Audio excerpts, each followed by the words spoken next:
How's the sound? Not recording. Stop for a second. Mahul, I think we'll go ahead and start. Hey everybody, welcome out to the BullRing. It's the 2nd of July. I'm B.D. Dalton, the founder of the BullRing, and I was wandering around Birmingham, and a city of 1.2 million people. We have huge amounts of entrepreneurship, lots of people out there, lots of accelerators, lots of things moving forward. And there were little bits of Pitch Fest, Venture Fest, things like that were happening out there, but there wasn't a set place for entrepreneurs to show off and showcase their business. Sometimes there were places where people could pitch directly for money, but there weren't places inside of accelerators or inside of incubators that people could actually pitch their wares. So I created the BullRing, which is kind of a bit of a showcase, a bit of a dragon's den, but we go ahead and we kind of bring those experts to help out and give points and cues to help entrepreneurs make things happen for their business. So you're going to see some pitches today. I call it's arena style pitching. Right now you're in an arena that's virtual, but you're in a virtual arena. It's led by me and MC because I want to make sure that I can show off and showcase the businesses that we've hand selected to come in front of you and show off what they're doing. They're timed pitches, and I'll run through how that all works. Focused interactions, because our bulls, the 3 bulls that I'll introduce you to later, give feedback about what's happening in the businesses and what they see could be either points of improvement or great things to make sure that things are happening for those businesses. And we get some crowd engagement, which I'll run you through. Mahul, next slide. So I like it. It's like a Roman Colosseum. Entrepreneurship is all about making sure that you can engage people, entertain them. And sometimes it's not about the entertainment as in, I'm going to make you laugh or smile. Sometimes it's entertaining by making them either wealthier, making it easier for their life to move forward, or you're just finding a new niche in the market. But you guys all want to see this. So you're standing around making sure that you see what's either happening next, you're cheering on one of your fellow compatriots in the entrepreneurship sector, or you're an investor that says, you know what, I want to see what's happening out there to see if maybe the next place I can put some money. So there's a lot of interactivity and a lot of focus here. So next slide, please, Mahul. So the BullRing in action, when we move things forward, each of the pitches that are going to come in front of you are going to be for 5 minutes. Most of these people, when they go to other events, are getting 15 minutes, and they get to go through numbers, and they get to go through their entire team, where they came from, all this type of stuff. I think that to make sure that you get to engage with somebody, you want to see an entrepreneur's energy. You want to see how they're moving, their thoughts, why they went into this sector, and where they think that they're going to make their money, and hopefully, if you're an investor, make money for you. That's followed by 2 minutes of question and answer. That's for the bull. If we go back to the last slide, Mahul. It's question and answer for people. So the bulls are going to ask that. And guess what? Then you're going to get some audience participation. So next slide. When this all happens in real life, in person, back in the old normal, we have what we call investable or not investable. So actually you have instantaneous feedback as a presenter, and they go ahead and can show what's happening by saying, is this company, according to your opinion and what you've seen, investable or not investable? But because we're in the digital age, we have to do it a different way. So Mahul, next slide. So we're going to use interactive polls. Thanks to Zoom, I'm going to put up, or Mahul, could you put up this? And I would like everybody to participate if you can when this shows up on your screen. Mahul, can we do the poll, the very first poll for us? I can do it, if nothing else. There it is. So everybody, if you can participate here, it's, have you ever attended a pitching event before? So no, yes, I've seen the Dragon's Den on TV, or the Shark Tank if you're in the US. Yeah, I've been to 1 or 2 before, or yes, I'm a veteran. The other one is, what excites you most about the BullRing? Is it seeing more new companies? I love a good show. I wanted to see the bulls, or I didn't even know what I was doing, or the investment potential that could be happening out there. So we've had 21 people are figuring this out. 22, 23, 24, almost a full contingent of voters. Very good. Go ahead and end it for us, Mahul. Very good. So now everybody knows how to do the polling. This gives instantaneous feedback for these pitchers because they can't see you. They don't know how it feels. They don't know if you're engaged, but they want to see. And the questions that will be answered and we will put up for you for the pitches are, do you understand what the company does? Do you understand what the company is asking for? And the very last one is, do you think that they're investable or not investable? Remember, we're recording this, so each of the companies will be able to see if their pitch moved you.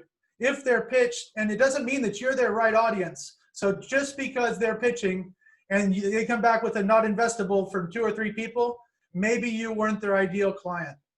So this is really one of those things where that audience participation really, really helps a good pitch.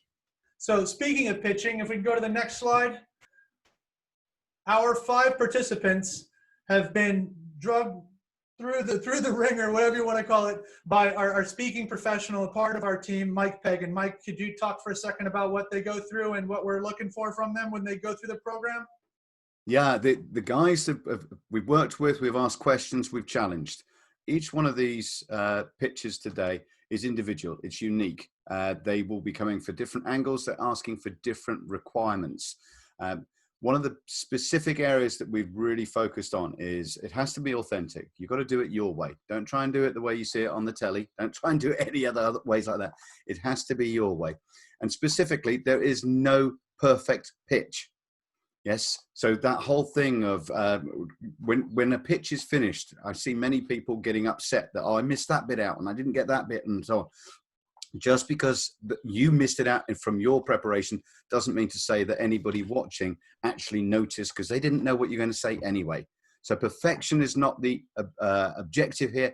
What we're trying to do is get to a position of that's interesting. Let's have a conversation. That's all this is about today. We just want people to have conversations because they're intrigued and interested in finding out more about how the business works and where the potential opportunities lie. Thank you very much, Mike. And then it couldn't be the BullRing without some bulls.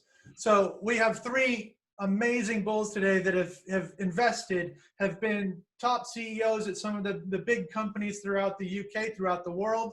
I think our first one, Mahul, is Mr. Paul Heaven. So Paul, his credentials are here, but Paul, could you just tell us a little bit about what you see and what's happening in the community right now for investors and also entrepreneurs? Yes, sure. I mean, a quick introduction. I'm Paul Heaven. My day job is Jerome's corporate finance. Been working in the corporate finance business for in excess of 20 years now, and we work with owner managers who are looking to kind of sell or buy or raise finance for their businesses. I've served on the board of the Greater Birmingham and Solihull LEP. We run the Access to Finance Growth Hub for the same region. And I'm also a non-exec of an NHS trust. In terms of what do I see happening in the market, I think for some time now there's been a significant amount of capital looking to be deployed. I think there's it's not always easy to get at from an early stage or startup perspective, and that's all about getting that pitch right. I think that's why, and that's exactly why we bring you guys on. That's why it's only a 5-minute pitch. And I think the big scary number for most people pitching right now, and Paul knows this, is typically it's 5% of people get the money that they're asking for. So no matter how many pitches you're doing, it's a law of numbers. But Paul Heaven, always on the board, but you'll hear from Paul later commenting on some of the other companies, and he'll be giving feedback for some of the pitches. But thank you very much, Paul. Moving on to the next one. Steve Smith. Steve, I'll hand it over to you. If you're from the Midlands, no introduction necessary, but I'll let you introduce yourself a little bit. Maybe.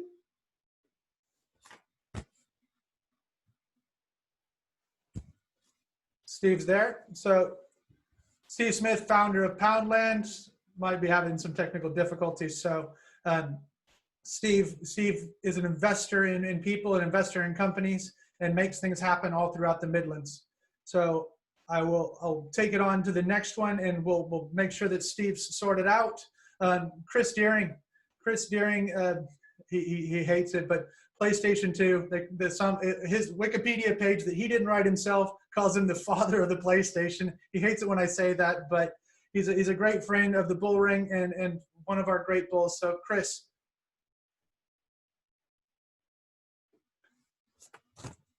Wow. Guess what? We're going to move forward. Oh, there he is. Chris is on. We can't hear you, Chris.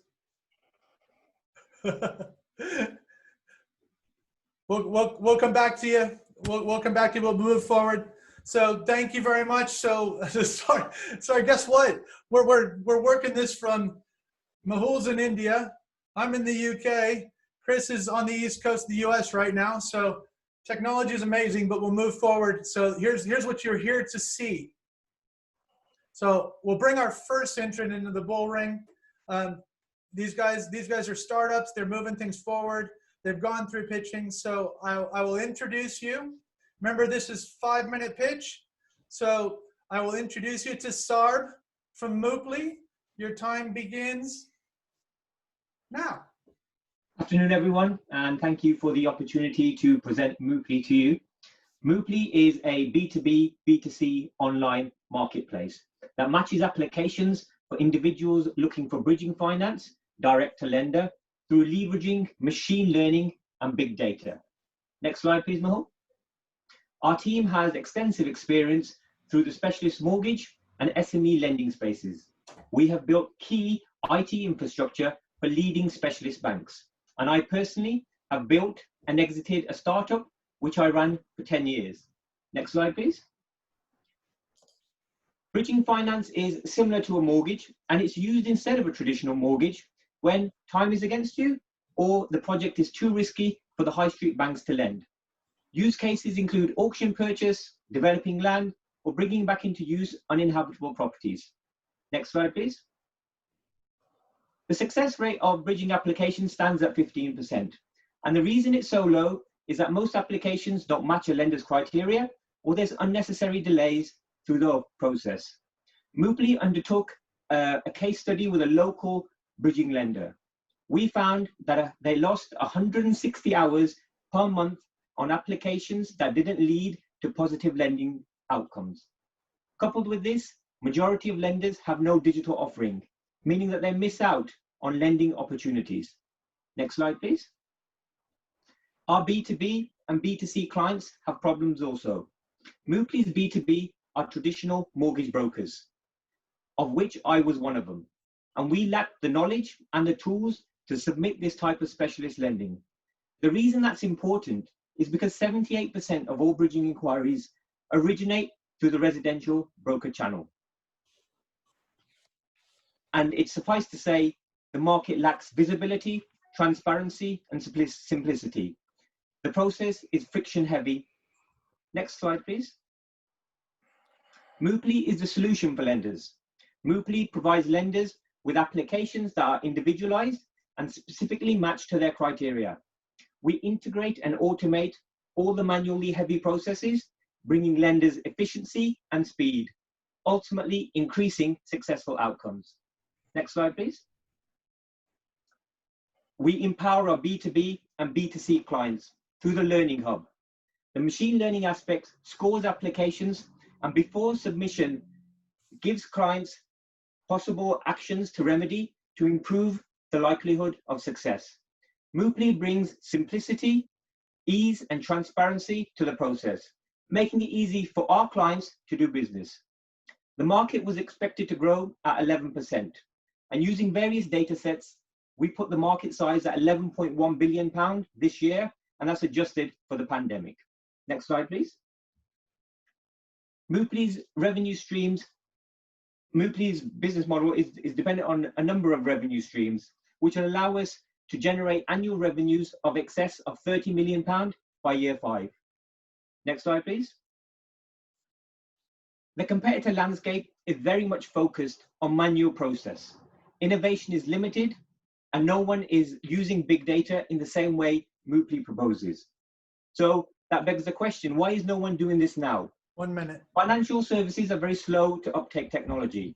The bridging market is made up of a number of smaller independent organizations that do not have the resources or know-how to deliver the technological change.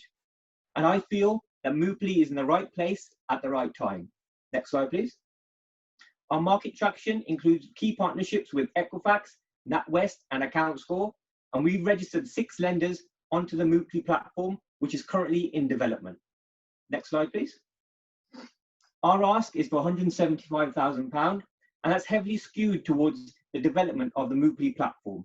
And it's there to help us build out the functionality of Mooply.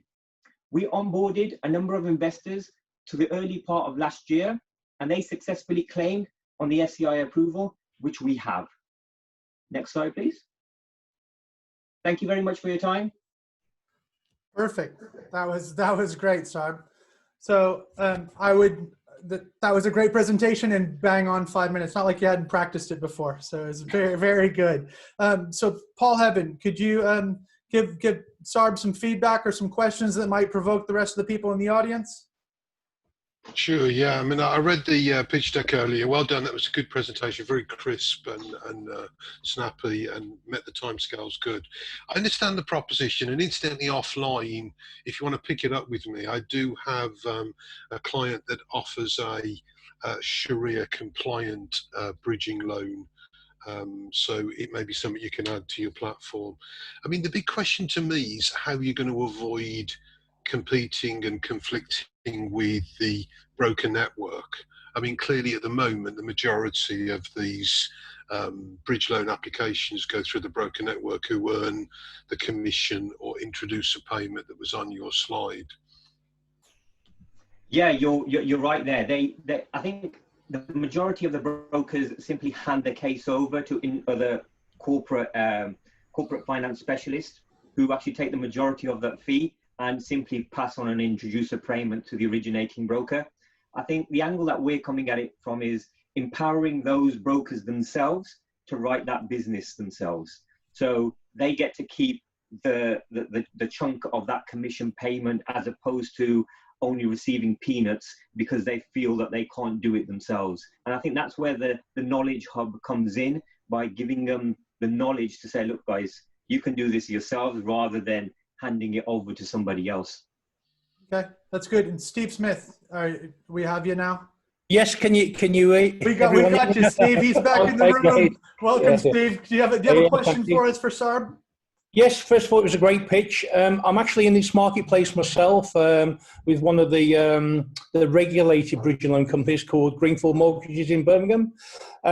So a lot of experience on this, and I understand to get a proper application filled in to us is a big task, because it takes a lot of time. How are you going to make money out of this when you've got the packagers making the commission of it, introducer, and you're more or less in the middle passing the deals over? How are you going to make money yourself out of this? Yeah, I think it will obviously depend upon volumes and scale. And I think that's the reason we're going after the original source of all the inquiries, which are the traditional mortgage lenders themselves. We will obviously take a percentage of the commission payments, but I think from that earlier slide on our business model, you could see that we've got a very diverse revenue stream. I think one of the key points there is obviously the data that sits behind Mooply, and yes, it's something that I think we can definitely anonymize and monetize by giving access to the analysis behind the bridging market. And the other channels obviously depend upon the volume, but again, to my earlier point, the reason we use a lot of packages at the moment who put the deals forward to us, and yeah, you're only as quick as what the solicitors run at as well. That's perfect. Yeah, and I think for us, we're integrating that process. The solicitors and the valuations is all integrated and automated, again, speeding up the whole process. Perfect. Those are Paul and Steve, great, and Sarb, great presentation. Mehul, could you give us the poll, please? Thank you, Steve.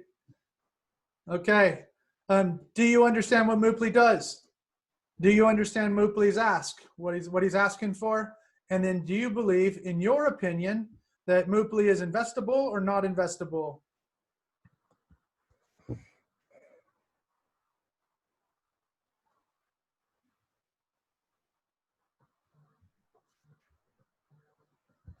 And I always caveat it by your opinion, because sometimes you don't understand, or it's not your marketplace, or you're not the ideal customer from them, but I wanted to make sure that that's out there. So we have 19 people, 21, 22. Okay, let's end it. End the poll. Share the results. There we are. So it was very concise, almost understood it. Okay, and the majority of the people say you understand the ask because it was very clear, and you look like you're 11 to 7, investable or not investable. So it's very good. That was a great pitch. Thank you very much, and thank you very much for the comments from our bulls. Okay, Mahul, let's bring up Theo from Strykin.live. So I'll close the poll for everybody. And Theo from Strykin.live, I will hand it over to you. Your 5 minutes begins now. Hello, my name is Theo from Strykin.live, and we are a creative live shopping community. Strykin is a platform where artists and creators can connect with buyers over live video. Think of it as Etsy meets QVC. We're two co-founders with complementary skill sets. I have a background in ad tech and e-commerce, and Rayma has a background in quality improvement and client relations. Today, online shopping marketplaces are filled with sellers that look the same. Boutique marketplaces such as Etsy are filled with large corporations pretending to be independent. So we built Strykin. We used video streaming to put people first in online shopping. Customers can chat and interact with sellers and buy through our live streaming platform. Tizzy here is modeling these awesome aubergine earrings, which are being spotlighted on the platform to buy. Tizzy's able to update what product is being spotlighted in real time as she shows them. Creative businesses are at the heart of our business plan. We're using them to gain people's attention, and so we're onboarding sellers that will grow and engage our audience. We built Strykin 8 months ago, and after a short iteration of development, we're now rapidly growing in both sales and streams. Here's some really great example of streams that we've run. We've had Colette come on, and she was one of our earlier ones, and John Turner, who came on and ran one just the other week. He did so well, so he took £612 just over an hour on our platform through engaging with people and talking to them. There are 325,000 Etsy sellers in the UK alone. If each of them were to come onto our platform and took an average of £1,000 a year, with our current business model, we'd make 48.75 million a year. So we're not the only live stream business in the space. However, we are the only one that is focusing on creative businesses. And we really want to bring across the craft of and bring back the fun in the buying experience. We're asking for £200,000 to help us build an easy way for clients to come on board, upload their products, and invoice customers who are buying as well. We're spending most of the money on development and also a large portion on marketing. Thank you very much for listening to my presentation, and I'd love to answer any questions. Perfect. Okay. Thank you very much, Theo. That was a great, concise presentation. Didn't even have to come on and say the 1 minute to 5 minutes because I knew you were getting to your thank you. So perfect. Chris, are you on for me? See if we can hear Chris Deering. Not yet. So Paul, can we go over to you while we can sort Chris out? Yes, sure. I mean, again, snappy presentation, get the proposition, understand it. Need a pair of those aubergine earrings. Thought they were awesome. I think they would really go as well with my hair colour. They would. I just think the thing that troubles me about any business to consumer proposition is not the fact that you can reach out to the potential sellers, the corporates and the artists and the sole traders who are making innovative products that you can. And by the way, I thought the slide that showed those earrings and how the platform works was awesome. But how do you reach out to consumers? I mean, 200,000 raise, of which 22% of that's going to be spent on marketing. That's around 45k. I mean, grabbing a consumer audience with 45k is not going to be the easiest task in the world in a very crowded and noisy market. That's a great question. So we actually simulcast. So we cast to both Facebook, YouTube, and our platform as well. So when somebody comes on with us, they're able to be live in all those three places at once. And we leverage Facebook interest groups and go live within those groups. So we're able to, so for John, for example, does a particular niche of illustration for Studio Ghibli. It's a Japanese art animation studio. And so we were able to capture like 20,000 people by going live in that group. And those people then came on board and we had some completely cold sales from that. So we're leveraging existing social networks to really kind of make that marketing budget go really far. Perfect. Great question, Paul. Chris, do we have you on yet? Is his mic on mute at all? Do we know? No, I don't know. You go ahead and ask a question, Steve, if you've got one. Oh yes, I'm also involved with online shopping with PoundShop.com, and one of the key things is the cost of acquisition for a customer. What I don't understand is how are you know, £40,000 is not a lot of marketing money to bring a lot of customers to this site. So how are you going to? You're going to use Facebook. I understand the social, but how many customers on trial? How many customers have you got on at the moment? So we consider ourselves a marketplace rather than like a full e-commerce shop.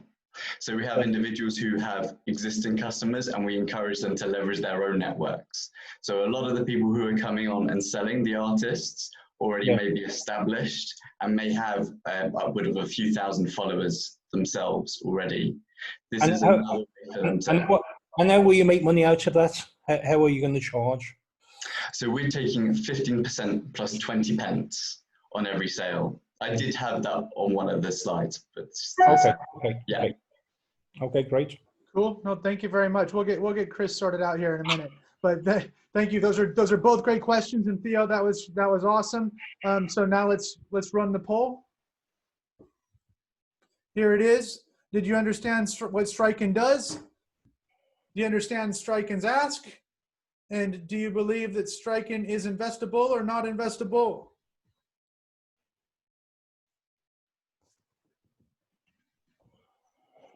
People are getting fast at this. Now it's 20 seconds. Last time it was 35 seconds before we got this many people in. Only 5 more of you to answer. We'll let it go till 35 and then we'll stop it. Okay, let's show it. There it is. So you got that. So they understand the ask. They got very concise. They got a little bit confusing, but just like I said, and then sometimes this ended up being investable, not investable, and you got a little bit lower on the bottom side. So there's a couple things that they might not have understood. So just take it and make sure that you run with it. Doesn't mean it's not the right thing. It's just not the right thing for this audience possibly. So, but you've got a couple of fans on there. So thank you very much, Theo. That was awesome. Thank you. So let's move on to the next one. Mahul, could we put up Joe from Small Spark? We got everything here. We've got shopping, we've got money, we've got rockets. So we'll put Joe on from Small Spark, and as soon as he's up in the corner, then there's Joe. And your time starts now. Joe, go. Want to hear me okay? My microphone was playing up a bit earlier. Can you hear me? Gotcha. Yeah, okay. So hi guys, I'm Joe from Small Spark Space Systems, and to get it out of the way, I thought we'd be upfront about what we're looking for here. We're looking for investors to contribute as part of a larger EIS raise, and we are looking specifically for some investors with experience in software distribution if possible. Next slide, please. So what does Small Spark do? Small Spark is one of the UK's fastest growing aerospace startups, and we're involved in two key areas of aerospace. We're developing ultra low cost propulsion systems for the UK space market, and in parallel, we're developing the next generation of AI powered design tools. Both immensely large markets, both billion-dollar ideas by themselves, to combine in one, and they work together perfectly. Next slide. So Small Spark's team is where our core strength is right now. We have members who've worked from some of the world's leading engineering companies, world-leading mathematicians, business leaders, and most importantly, financial procurement experts. We have on our NED board, we have the current head of industrial engineering for Airbus. We have our COO is a former GKN engineer who's saved them over £100 million by optimizing their supply chains. So we've got a team in place for manufacturing. Next slide, please. So the two markets looking to enter are the low mass launch market and the engineering design market. The engineering design market is one I want to talk about first because it's the far more established one. It's showing continuous annual growth around 7.2%, bringing it up to be around $50 billion per year by the year 2025. Our software, More AI, is perfectly suited for this market and is already doing things that our competitors cannot do. And these are companies worth billions. In parallel, we're doing the low mass launch market, which is seeing far faster growth at around 22% per year. This is a market the UK is looking to get into for this exact reason. And as some of you may have heard in the news recently, the UK commissioned a spaceport to be built for this exact reason. So the timing is perfect. We're expecting an ROI of about 4 times in the next 5 years, and 10 times in the next 10 years approximately. If someone would like a breakdown of how we get to that, I'm more than happy to go into the details after this, but it involves a lot of reinvesting some profits. Next slide, please. So this is where I wanted to get to spend the most time on it. Small Spark has gained an immense amount of traction over the last 18 months. This includes winning awards from the UK Space Agency within the first 2 months of our founding, all the way up to being awarded over £155,000 this year alone by Research England and the European Regional Development Fund for the development of our technologies. We've received around £40,000 of investment this year. We are collaborating with some of the UK's leading universities, with the University of Southampton for the development of our AI systems, the University of Bath for the development of our additive manufacturing systems, and the University of South Wales for the development of our propulsion systems. As I should mention, we are EIS eligible, and we just closed a round the other week for £10,000 before our larger raise. Next slide, please. So what's the ask? We're inviting those who are interested to an EIS event on the 3rd of August where we're raising £500,000 and a £3 million valuation. Let me know if you want to attend and take part and come and work with one of the leading aerospace companies in the UK. That's me done. Perfect. Good timing. That was fabulous. So, okay, now let's see. So I've got people coming in. So let's see. So let's go over, see if we can get Chris this time. We'll get him there. I don't know what's happening. Oh, it's not a Sony product, so maybe that's part of the problem. Steve, could you help us out with a couple of questions for Joe, please? That was a great presentation. Thank you very much. How far is £200,000 going to take you? So it was £500,000 on a £3 million. Are you talking about the 200? Yeah. So, immensely in the UK. One of the most exciting things about the UK is as long as you match fund projects, the UK government will pump an insane amount of money. That £200,000 was leveraged with around £30,000 of funding. So this £350,000, we expect £1.5 million of funding approximately. And other than raising the cash, what is your biggest challenge is going to be? So right now, when the company was founded, it was initially a purely hardware company developing the engines. The software came around 6 months into the company. This is where we are weakest, not on the development, but on actually the distribution pathways. So we're already in the process of partnering with a company called Autodesk that some of you may have heard of, who have shown a keen interest in our software, but we haven't got a member of our team who is inherently experienced with software distribution. This is where we are weakest and the correct path to take it. We're not sure to individually sell the software on. We're unsure on that right now. We know what we've got is great, but we're not quite sure the best way to distribute it. Okay. And the dream? The dream? Oh, goodness me, rockets on Mars. Okay, good. Paul, do you have a question while I'm tracking down one from Chris? Yeah, these were two quite distinct markets. I just wondered why. I mean, I didn't realise we had an Elon Musk amongst us, but AI and space rockets, that's quite a diverse market. Yeah. How come? How come? Well, the problem is we started with the launch, and that's incredibly hard. And so we started trying to work out ways to make launch cheaper and better. And the software initially started as a way to improve our vehicles, which is already being used to do. But we found out if it can improve our vehicles, which is one of the harder things to do, it can work in tons of other areas. So it's primarily focused on aerospace, but it can be adapted for so many different markets. So it's not limited purely to aerospace. Paul? Thanks. Perfect. That's good. So I'm asking Chris a type of question, but we'll move on. So yeah, we'll get him to Chris, if you leave and join again, because everybody wants to hear from you. So Mehul's asked if we can just get you to go and come back, but we'll move on to the poll for Joe. There it is. The poll's for Joe. Can I vote? No, you can't vote. Fine. It's like inviting your mom to vote. That's not right. You asked, the poll came up. Okay, well, you can vote if you want to skew it. Man.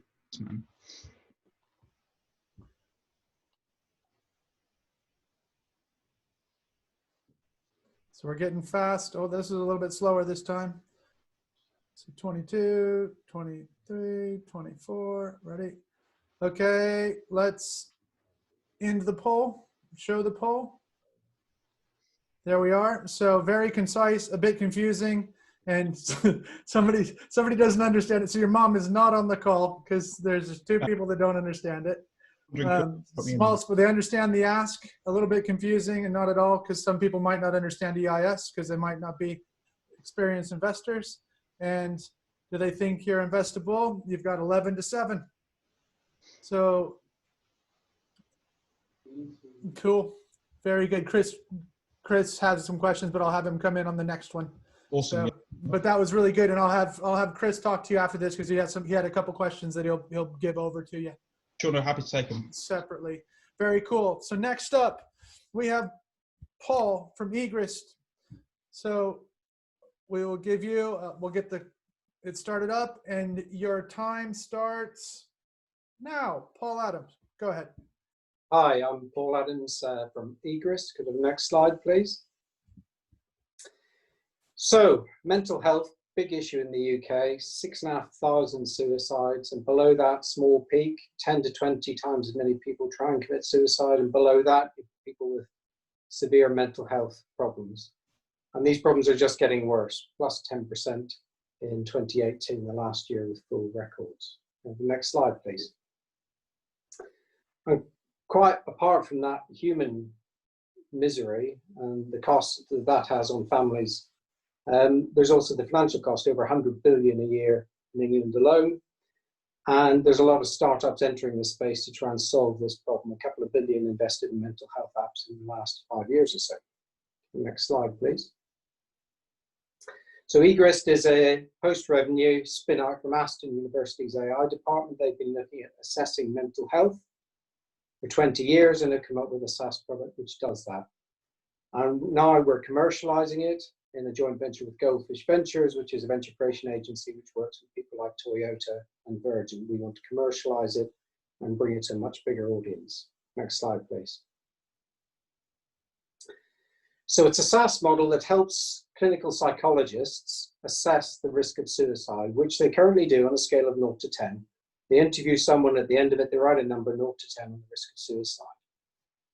Egrist helps them put these questions together in a logical order and come up with the number. However, what we've discovered is over time, we can now predict what that number would be based on weighting the questions in the questionnaire. So 85% of the time, we will come within 1 point of what the clinical psychologist will say at the end of their assessment. And how can we do this? Sheer scale of data. 1.5 million risk judgments made through Egrist on 160,000 patients, thousands of clinical psychologists making assessments. That's how the AI has managed to come to that enormous predictability, 85% plus 1 or minus 1. Next slide, please. We already sell into the NHS, numerous NHS trusts. We also sell into mental health charities. We just recently launched a project with Surfwell, which is an initiative by Devon and Cornwall Police to help their officers who are suffering with problems. As part of doing this, we've had to integrate Egrist with all the patient record systems in the NHS. Next slide, please. What's the USP? As I said, there's a lot happening in this area. Well, the USP is we are simply the most high quality data set of mental health assessments there is. There's nothing else like this in the market. And what we want to do is take this to a much bigger market. Next slide, please. So it's a three-phase approach. Firstly, we want to rebuild the current SaaS platform to create it, to build a platform that's suitable for scale, because we've gone from something which is produced by an academic department in the university to something that's going to be an enterprise level solution. We then, phase two, need to create something which gets into non-clinical markets.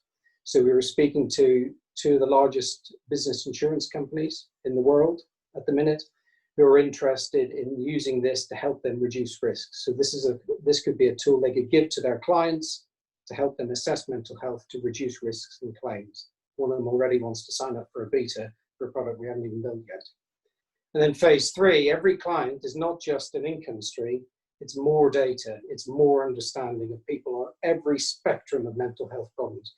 And we increase our understanding and create new products and new predictability. What we need to do is get assessment plus intervention plus outcome and be able to predict what is the best intervention for a given assessment to produce the best outcome. That is the goal that we're going for. Next slide, please. We're asking for investment of 400K to build this first phase. Next slide, please. And who are we? As I said, it's a joint venture between the academic team who originally built Grist and Goldfish Ventures, which is a company I run. We create big projects for people like Toyota and Virgin. We started off working with this as a supplier, but we are so committed to it and believe in it so much, we've decided to make it a joint venture between ourselves. We really want this to succeed. And yes, we do want it to be a unicorn. Yes, we do want it to be a $1 billion company. But on top of that, he who saves a single life saves the entire world. We can really do something which will really make a difference to people's lives. Thanks very much. Perfect. So you done? Very good. So question, and we'll start off while Chris is formulating one and typing it in, unless his voice is coming in. Paul, could you come in and ask a question? Paul Heaven, ask a question for Paul. Adam, please. Sure. I mean, I had a benefit of, which many on this event won't have done, of having a quick look at the technology in the background and the website, and even the pitch prior to joining the BullRing event today. Now, in my capacity as a non-exec director at Birmingham Women's and Children's Hospital, I have some exposure to this, and I think this is an excellent application, and I have to say an extremely professional presentation. Obviously, this is a difficult area, and NHS adoption. So I get a couple of questions really. One is that best I could tell about Goldfish Ventures is that it was a Lithuanian fund, and they seemed to invest, and I wondered why, if that were the case, and I was reading the right Goldfish Ventures, they hadn't followed their interest with a capital investment. And the other question I've got is, given how difficult it is to get things adopted within the NHS, how do you see the, if you like, the natural inertia of getting the technology adopted there? Yeah, so to answer your first question, must be a different Goldfish Ventures. You'd think a name like that couldn't have two people in it, but obviously it does. So Goldfish was originally a digital marketing agency in London, and we expanded out into doing venture creation, because when people asked us to fix their marketing, what we discovered is quite often actually what they needed was to fix the entire company. Marketing was the symptom, not the cause of the problem. So we created this thing and we got all these clients. Expansion in the NHS is a difficult issue. It's a huge behemoth. There's about 450 different entities we could sell into. I'd say the advantage we got is we've already done it. It's taken a long time, but we've already done it. And that's the first barrier, because they always want to know who else has got it. But as a company, that we feel that is our defensible terrain there, because we're in. When people say the insurance company, the large, very, I can't tell you the name, but very, very large insurance company said, so who else are you working with? And we said the NHS, and so that's fine. That's the due diligence done. So, you know, that's good. I think mental health has been the kind of poor relation in the NHS healthcare kind of range of services up until now, but I can definitely confirm that it is the focus of some considerable attention at the moment. So you may be the right solution at the right time. I hope so. Steve, do you have a question? Chris doesn't have any questions. So does Steve, do you have a question, or do we want to move on? Who else is on the team? How big is your team at the moment? So there's 3 in the academic team who've managed to get it this far, and then there's 2 of us in the Goldfish team who are kind of working on this full time, and then we've got a dev team in Romania who will bring in as and when investment happens. And how big can this grow to? This is a $1 billion company, you know, and it is, because mental health's huge, and we've got this very defensible advantage.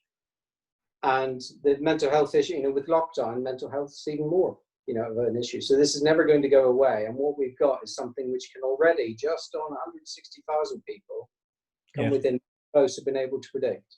And so we can expand it to other mental health issues and build on a data pool. You know, don't need to tell you, but, you know, data type plays are all about having the most data and the best understanding of it. If you do, that's your defensible advantage. And what's the competition like, doing similar things to what you're doing?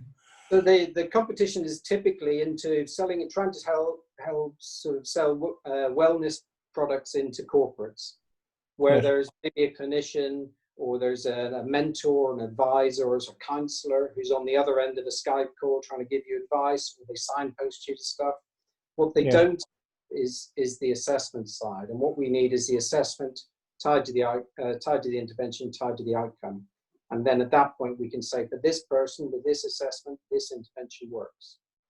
Paul, right. So Steve, thank you for your questions. Paul, Heaven, thank you for your questions. I have a question for what's the revenue model? How do you make money? Licensing and as a SaaS model. Okay, cool. Software as a service. Very cool. Thank you very much, Paul, from Egrist. Okay, and let's have the poll. Very good. Here we are. Do you understand what Egrist does? Do you understand Egrist Ask? And in your opinion, is Egrist investable or not investable?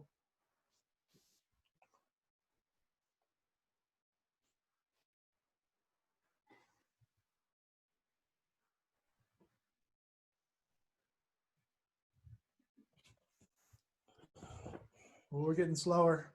Here we are. We're at 30 right now. 20 people in. We've been faster than this, guys. Coffee. Everybody needs a coffee. Here we are. Okay, go ahead. Mahul. Very good. Share the results. There we are. Do you understand what they do? Only, you know, you had about half of them that didn't understand, or less than half, a third of them that didn't understand. Do you understand for the ask? Yes. Investable or not investable? Pretty good number there. So you had 2/3 yes, 1/3 no. Very good. Okay, last one of the day. I hope you agree that we've had some fun here today, some good stuff, learning some things. But we're now going to move into Aristos from DRisk.it. So Mahul, we'll have you there. I'll start you when we're there. So Aristos from DRisk.it, begin. Thank you very much. So for businesses and investment professionals, of which I am, it's hard to understand and track the value, the progress and the health, especially of early stage companies. DRisk.it is collecting granular source data to make that easier. My name is Aristos Peters. I am the founder of DRisk.it. Next slide, please. I believe that when data starts driving all manner of business and investment decisions, it becomes valuable. And that's what's happening to us. People are using our data to drive their business and investment decisions. At the moment, on the first bullet point, startups on the one hand side, or not just startups, early stage companies up to an A round, are using the system, they're getting profiled, and then accelerators, investors, consultants and brokers, small early stage funds are using that data to help them. Our next step, or actually the step after, where we're heading to is to be a business intelligence business. Our next step, we want to start profiling for corporate finance, venture capital, etc.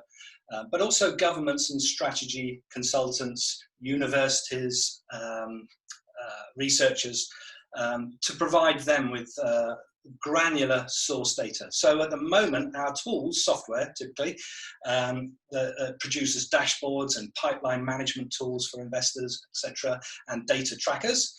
And that outputs to our reports, analytics, giving insights and benchmarks typically. Next slide, please.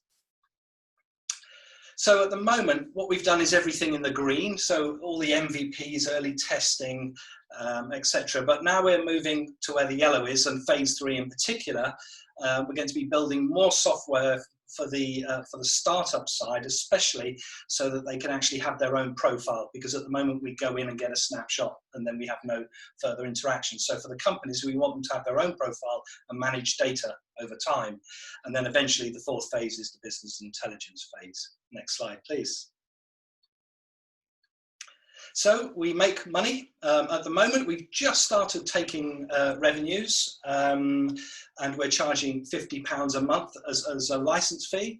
And in the middle block, when we get to the business intelligence aspect, our biggest product, as you can see there, is £12,000 a month. And that we've benchmarked against other pricing in the industry. There will be other opportunities in the right-hand box there, and I think I'll just move on to the next slide. So what we're in the middle there, you've got a sort of visual of our reporting on the left, and then some of the dashboards that we produce for our clients or our partners. On the left, the key thing is we've profiled 1,000 companies around the world as we've been testing everything. The algorithms are really tight now. And then on the right-hand side, the new development is we're now profiling for tier 1 entrepreneur visas for the Home Office, indirectly, but we are still doing that profiling. Next slide, please. So the people involved, myself, on the right-hand side, the 2 bubbles, Lisa and Dave, are early investors. Lisa has a data background, Dave has a technical background. Jim in the middle has also got a data background, and he's exited on a data business. So that's some really useful input for myself. And then Carlos is building. That's an outsourced facility. So we are in Mexico. Carlos is near me in Guildford. And so he's managing the development. But we are just about to possibly take somebody on internally. Next slide, please. So with the finances, there's a mistake in the top right. It should actually be we are SEIS approved because we have 2 investors who have invested. We're actually now only looking for 120,000 on those deal terms. And in the exit range, I think it's a very comfortable position to say that we'll be in that bracket, possibly more. I've got quite a detailed benchmarking case for the exit possibilities. Next slide, please. That's it. That's faster than I thought. Thank you for listening. Perfect. Arista's in time. Fabulous. So very good. We'll hand it off now. Let's figure out. Paul, do you want to start off? And then as Chris is logged back in, so he can tell us if he's speaking or not. But Paul, could you start off for us? Sure, yeah. Again, I managed to go through the documents earlier, and this one was the one of the 4 that I struggled most with in terms of understanding. Not the concept, I get it that I'm in the company of geniuses mathematically to be able to make sense of the data. The tricky bit I got was that it seems to be pitching at the early stage market, which is, in my experience, notoriously data poor.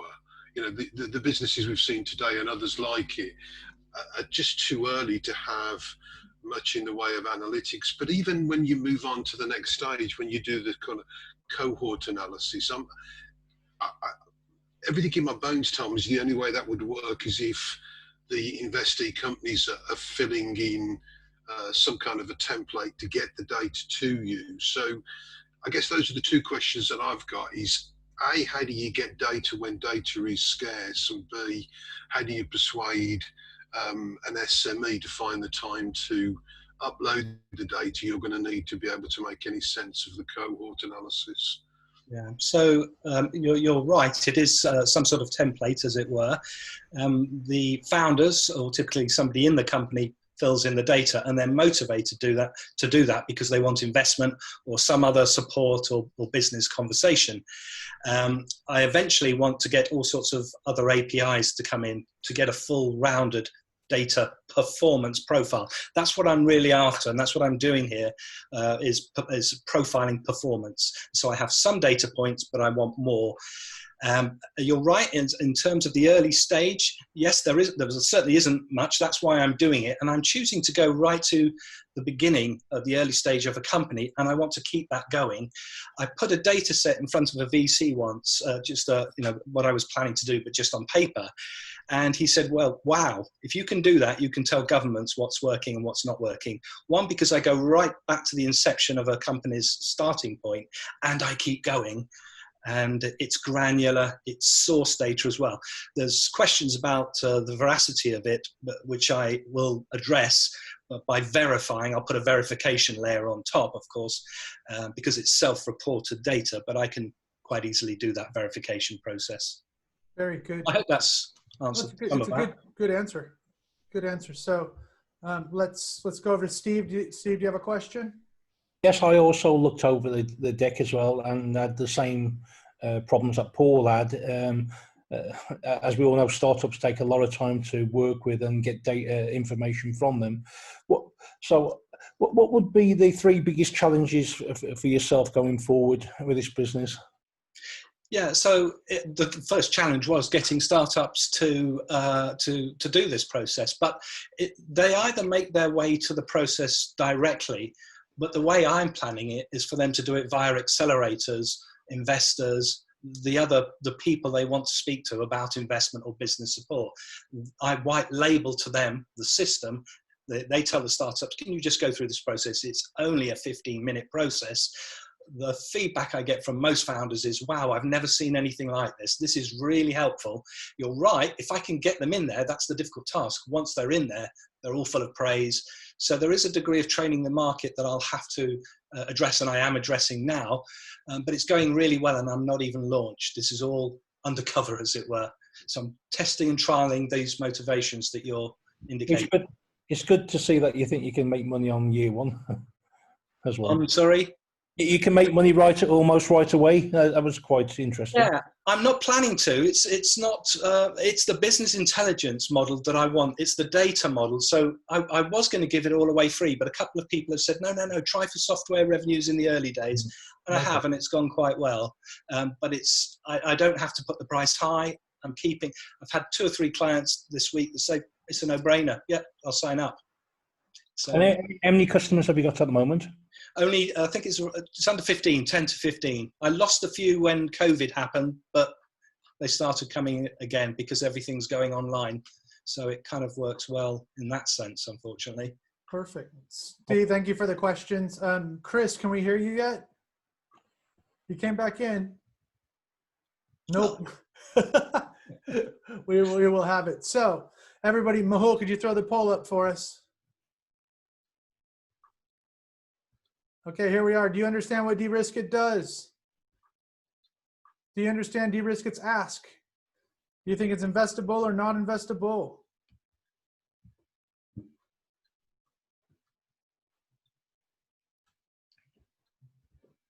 You can tell it's a much broader church, because usually when we have these, it's usually one group of people, and they're so nice to each other. I think it's very funny because everybody's investable and everybody's understood. And this is a very good market here. So we're at 35. Mahul, go ahead and knock it on the head. There we are. So they're still a bit confused. They kind of understood the ask, and investable or not investable. Just for this, there you are. So Thank you very much. That was amazing from everybody. The pitches were fabulous. Steve, we got you up on the screen. Steve, just kind of a little synopsis, kind of what you're doing right now, what you saw, what was happening here. Be good to hear from you and how you thought this could help. Yes, it's great to see what people are doing. I suppose when I started looking at the decks and information, the first thing I did was click on the links and go to the websites. If I'm really honest, it was hard to work out what some guys did from the websites. It was only when you got the deck you understand a lot more what the business did. So my concern there was I think the websites and websites can be improved a lot. But great. All different types of businesses, especially I've never seen a rocket pitch before. Very good. No, it's very good, and thank you very much for your time today. Really, really impressive. What are you doing with your days right now? What's your world look like? Well, since I've sold Poundland, I'm involved with lots of different businesses. From online shopping to recruitment to mobile. I'm looking for the next £1 billion business. So I'm working with mobile payments at the moment, which I think could be £1 billion business, and that's with what's happening at the moment with all the venues opening. We've got a lot of software out there, so I love software. Perfect. Thank you very much. Thank you for your time today. Really, really appreciate it, Steve Smith. Paul Heaven. Yeah, great selection again, but always brilliant. In terms of, I think across the spectrum, with a bit of work and a bit of polishing, these are all investable propositions. And it's like I say, there's a healthy landscape out there, but you've got to get it right, and that's why I think events like today are valuable to help polish the presentation, make the right first impression. Very cool. And I don't think Chris is still there. Chris is still participating. He's usually sat there in the background and chiming in. It's amazing to have him on board. So if Chris has comments on all the pitch decks, I'll make sure I get them off to everybody else. Mahul, can we go on to the next? Thank you, Paul. Thank you, Paul Heaven from drums. That was perfect. Thank you, Steve Smith. And thank you, Chris Deering. And everybody, you can check out Chris Deering's Wikipedia page, and you can see he was actually on the call. We saw a picture of him earlier. Mahul, could you put up the last couple slides for us?